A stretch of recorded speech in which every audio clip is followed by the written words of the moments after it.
ভারতের জম্মু ও কাশ্মীরে সন্ত্রাসী হামলার মাস্টারমাইন্ড হিসেবে কাজ করছিলেন এক ভারতীয়। বিস্ফোরক এই তথ্য সামনে এসেছে দেশটির সংবাদ মাধ্যম আনন্দবাজারের এক প্রতিবেদনে।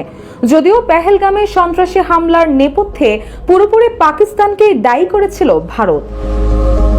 প্রতিবেদনে বলা হয়েছে, পেহেলগামে সন্ত্রাসী হামলায় জড়িতদের গাইড হিসেবে কাজ করছিলেন অনন্তনাগের। পাকিস্তানের বিরুদ্ধে যুদ্ধে যেতে রাজি নয় এমন সিদ্ধান্ত নিয়ে বৈঠক ত্যাগ করছেন ভারতের আর্মি জেনারেলরা। এমন একটি ভিডিও সামাজিক যোগাযোগ মাধ্যমে ব্যাপকভাবে ভাইরাল হয়েছে। ভারতের আর্মিকে ভর্ৎসনা করে কথা বলতেও দেখা যায় ভিডিওতে। কি নিয়ে হয়েছিল সেই বৈঠক? আসসালামু আলাইকুম প্রিয় দর্শক শ্রোতা। কাশ্মীরে হামলার মাস্টার মাইন্ডার এক ভারতীয়, অবশেষে তথ্য বেরিয়ে আসলো। মোদি এটি নাটক সাজিয়েছে।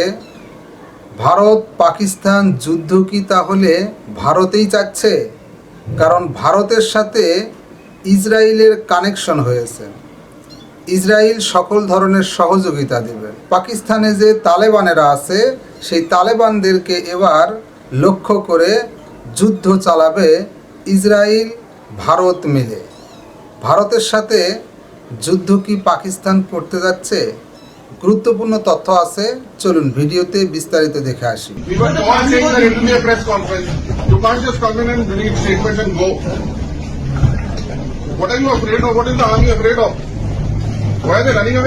দুটি গুরুত্বপূর্ণ চুক্তি বাতিল, সীমান্ত ও আকাশসীমা ব্যবহারে নিষেধাজ্ঞা, নাগরিকদের ভিসা বাতিল করে নিজ দেশে ফেরত পাঠানো সহ আরও বেশ কিছু সিদ্ধান্ত। এর সঙ্গে যুক্ত হয়েছে কাশ্মীর সীমান্তে দুই দেশের নিরাপত্তা বাহিনীর মধ্যে গুলি বিনিময়ের ঘটনা। কাশ্মীর হামলার সূত্র ধরে যখন সীমান্তে সংঘাতে জড়িয়ে পড়েছে দুই দেশ, তখন রব উঠতে থাকে এবারের পরিণতি হয়তো পারমাণবিক যুদ্ধের পথেই এগোচ্ছে। এরই মধ্যে সামাজিক যোগাযোগ মাধ্যম ফেসবুক ও এক্সে ভাইরাল হয় একটি ভিডিও, যেখানে দেখা যায় ভারতের সামরিক উচ্চপদস্থ কর্মকর্তারা একটি বৈঠক থেকে বের হয়ে যাচ্ছেন। 19 সেকেন্ডের ভাইরাল হওয়া সেই ভিডিওটির ক্যাপশনে বলা হয়, ভারতীয় জেনারেলরা মিটিং থেকে ওয়াক আউট করছেন এই বলে যে পাকিস্তানের বিরুদ্ধে তাদের যুদ্ধ করার মতো সক্ষমতা নেই। মোদি যুদ্ধ চাইলেও তার সামরিক বাহিনী পাকিস্তানের বিরুদ্ধে যুদ্ধ করতে সক্ষম নয়।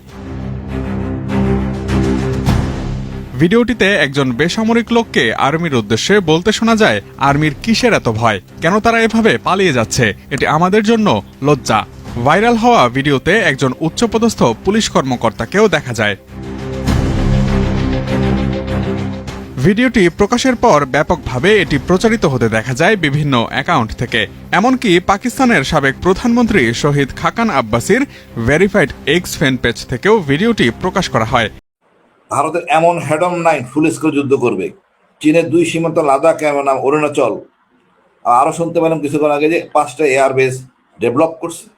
এই শক্তি মাথায় নেয়া ইন্ডিয়ার, এই বাহিনী নেয়া চীন সীমান্ত গার্ড দেয়া পাকিস্তান হামলা করবে ফুল স্কেলে কোনোদিন সম্ভব না। মানে ধর্মভিত্তিক চেতনাকে সুশ্রী দেওয়া, গায়ে পইরা আমাদেরকে সন্ত্রাসী বানানোর জন্য মুসলমানদের। আপনি যে বিষয়টা অবতারণা করলেন, আমরা আসলে গত 3 দিন যাবৎ অনেক ধরনের সংবাদে শুনতেছি।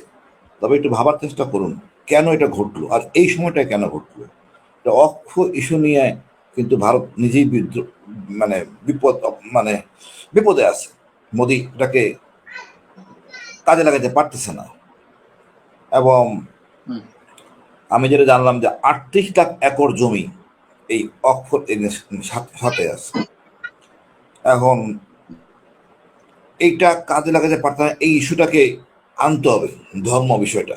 আমি যেটা মোদি একটু পিছিয়ে ছিলেন।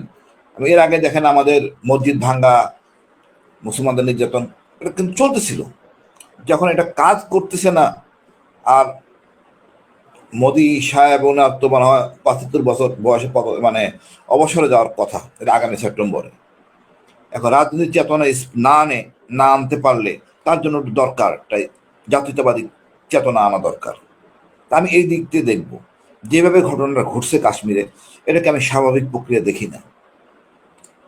আমাদের পার্বত্য চট্টগ্রামও ছিল, যারা আক্রমণ করে সন্ত্রাসী হয় তারা স্বল্প সময়ের জন্য আসে, কাউকে জিজ্ঞেস করে বলে না তুমি হিন্দু তুমি মুসলমান, তারা মানলো। এটা একটা আসলে আমি মনে করি না এটা কৌশলগত কারণ না। তারপর দেখেন ওখানে আগে ছিল কাশ্মীরে 4 লাখ সেনা, এখন 5 লাখ বাড়ানো হয়েছে। ওই ওই পার্টিকুলার পেহেলগাম জায়গাটা খুব গুরুত্বপূর্ণ জায়গা, ওখানে কোনো সেনাবাহিনী ছিল না, কোনো নিরাপত্তা বাহিনী আসতে পারে নাই। আর মানে এর পরিবেশটা সৃষ্টি করে দিছে, আমাদের দেশে জঙ্গি নাটক হয়েছে না, আমার মনে হয় সম্ভবত এরকম কিছু। এটা হয় স্বাভাবিক, আমাদের রাজনীতিবিদরা তাদের রাজনীতি মানে টিকে রাখার জন্য মিথ্যার উপর ভরসা করে পাবলিক সেন্টিমেন্ট ক্রিয়েট করা হয়। আর যদি এটা হলো, আমি মনে করি এটি হয়তো সম্ভবত হয়েছে, বাট কোনোভাবে মানুষ মারা এটা আমরা পছন্দ করব না, কেউ করব না। নতুন বিশ্ব, এই বর্তমান বিশ্বে এই ধরনের জিনিস কাম্য না। যুদ্ধ ভিন্ন ইস্যু, বাট নিরীহ জনগণ মারা কোনোভাবে কাম্য না, সশস্ত্র বাহিনী যারা নিরীহ মারা। আর ধর্মটাকে ব্যবহার করা হয়েছে, দেখেন মুসলমান না হিন্দু, হিন্দুদেরকে মারা হয়েছে, মুসলমানদের জিজ্ঞেস করে মারা হয়েছে। এই যে কিছু টুকিটাকি জিনিস, এইটা হলো গিয়া মানে ধর্মভিত্তিক চেতনাকে সুশ্রুতি দেওয়া, গায়ে পড়ে আমাদেরকে সন্ত্রাসী বানানোর জন্য মুসলমানদের। আমি মনে করি আসলে এটা তাদের ইন্টারনাল ব্যাপার, তদন্ত হবে, বের হবে। এখন অলরেডি মিডিয়া কথা বলতেছে, মোদি বাইরে, তাদের মোদি দোষ না পড়ে। ইউএস এর হাই ডেলিগেশন ভারতে ছিল, ওদের কাজে লাগানো যায় সেন্টিমেন্টটা। তারপরে বলবো তদন্ত হোক, সুষ্ঠু তদন্ত হোক, দেখা যাক কি ঘটনা ঘটছে, বেরোবে ইনশাআল্লাহ। তারপরেও এখন যে জিনিসগুলি আসতেছে, পাকিস্তান সবসময় ভারত কিছু করলে পাকিস্তানও কাউন্টার করবে। কেউ কারো চেয়ে হয়তো ফায়ার পাওয়ারে কম, এদিকে দেখাচ্ছে 4, ওরা ওদিকে 12, বাট ইট ডাজন্ট ম্যাটার। পাকিস্তানের সৈন্য সংখ্যা মুসলমান হিসেবে এই শক্তি এভাবে করলে হবে না। মুসলমান একটা জাতি যে মারা গেলে মনে করে ভেস্তে যাব, শহীদ, এই জিনিসটা পৃথিবীর অন্য কোনো জাতিতে নাই, অন্য কোনো ধর্মেতে নাই। তো আর যে জাতি মনে করে আমি মরবো দেশের জন্য, তারা হারানো ভেরি ডিফিকাল্ট। আপনার টুকটাক কনভেনশনাল, যেটা কনভেনশনাল প্যাটার্ন এগুলি হইতেই পারে, বাট আপনি সাফল্য আনবে না আমি মনে করি। আর দুই দেশই পরমাণু শক্তিধর, সুতরাং এরা আসলে একান্তই ওইটা ব্যবহার করার প্রশ্ন আসে না। বাট পাকিস্তান যেই কাজ করছে, সিন্ধু নদী নিয়ে যে চুক্তিটা ছিল, এই প্রেক্ষাপটে পাকিস্তান কিন্তু বলছে আমি সর্বাত্মক শক্তি ব্যবহার করব, খুব খারাপ ইঙ্গিত। আমি মনে করি আপনার এখানে আছে যে বাংলাদেশে প্রভাব ফেলবে কিনা, আল্লাহর অশেষ রহমত, ওরা মারামারি করুক, আমরা তালি দিব, কোনো অসুবিধা নাই, কিন্তু আমরা বিপদে পড়বো না। এই কারণ আমরা যদি ভারতের সাথে হাসিনার সম্পর্ক থাকতো, ওই সময় যদি ঘটনা ঘটতো, তাইলে আমরা ক্ষতিগ্রস্ত হইতাম। এখন কিন্তু আমরা স্বয়ংসম্পন্ন হয়েছি, ঝগড়াঝাটি করে হোক, নিজেরা এক পর্যায়ে দাঁড়াইছি, ভারত ছাড়িতে আমরা 8 মাস চলতেছি। তো যুদ্ধ হলে আমাদের কি ক্ষতি? আমাদের কোনো ক্ষতি নেই। হ্যাঁ, আমার আদানির বিদ্যুতে একটু সমস্যা হইতে পারে, আমরা এটা ম্যানেজ করে নিতে পারবে, একটু হবে দীর্ঘমেয়াদী, বাট তেমন কোনো ক্ষতি আমি আশা করি না। আর সবকিছু আমার মনে হয় তদন্ত হলে বেরোয় আসবে, এত বড় একটা ইস্যু, আন্তর্জাতিক ইস্যু। আর যুদ্ধ হবে বলে মনে করি, টুকটাক মনে করেন এরকম হয় সীমান্তে, পাকিস্তানে আর ভারতের কিছু মারা যাবে, ওই ইনফ্যান্ট্রি থাকবে, মারামারি হবে। তবে এটা খুব মজার বিষয়, পাকিস্তানের ঐক্যমতে পৌঁছাবে। আপনি দেখেন এখানে 26 জন মারা গেছে, আমি একজন মারা পক্ষপাতী না। বেলুচিস্তান তো হামেশাই মারা যায়, ইন্ডিয়া করে, করে বেলুচিস্তানে, পাকিস্তানে তো এরকম লাভ দেয় না, দোষারোপ করে সীমান্ত থাকে। বাট ভারত তাকে এটা পুঁজি করার জন্য এটা করতেছে, আমি মনে করি ব্যক্তিগতভাবে। আমরা আশাবাদী এবং যুদ্ধ হবে না, এটাই আমরা কাম্য। ধন্যবাদ।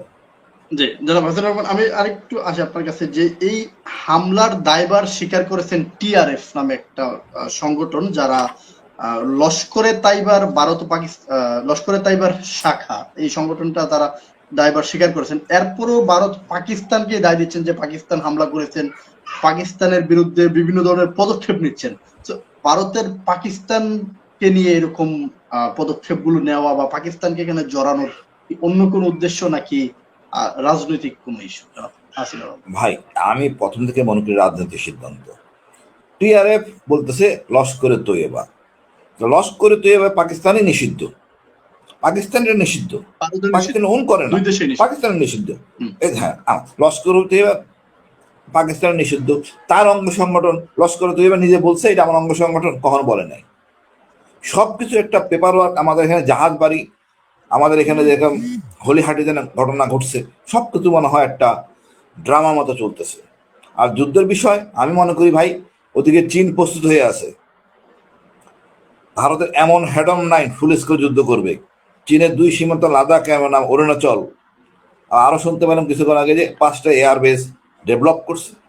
এই শক্তি মাথায় নেয়া ইন্ডিয়ার, এই বাহিনী নেয়া চীন সীমান্ত গার্ড দেয়া পাকিস্তান হামলা করবে ফুল স্কেলে, কোনোদিন সম্ভব না। এটা মানে সে কিভাবে রাজনীতিবিদ হয় জানি না।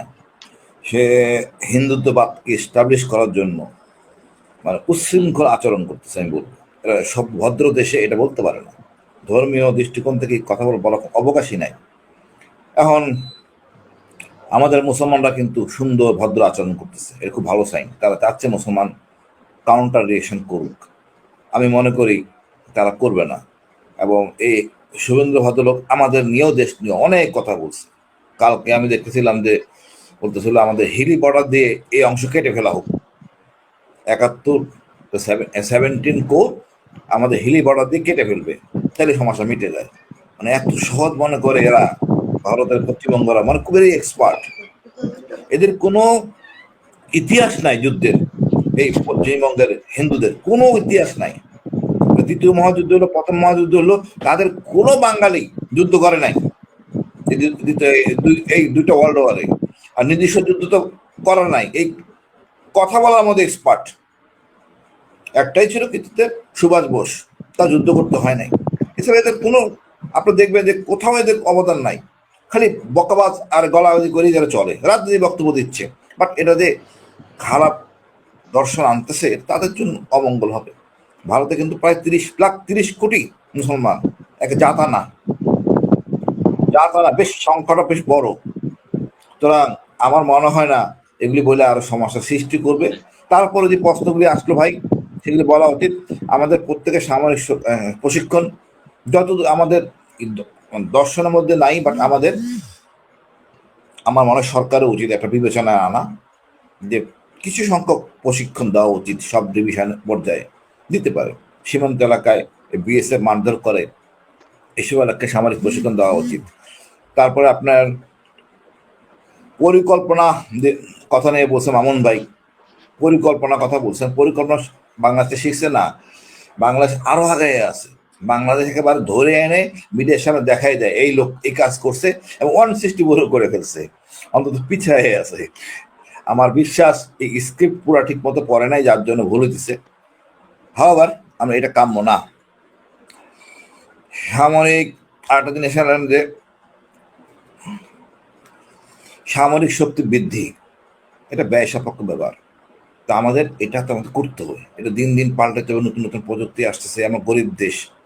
তারপর আমরা এই মিশনের উছিলায় আমাদের যে আমরা এপিসিগুলি ইউজ করি, এটা 5 বছর পর পর আমাদের নিজস্ব হয়ে যায়।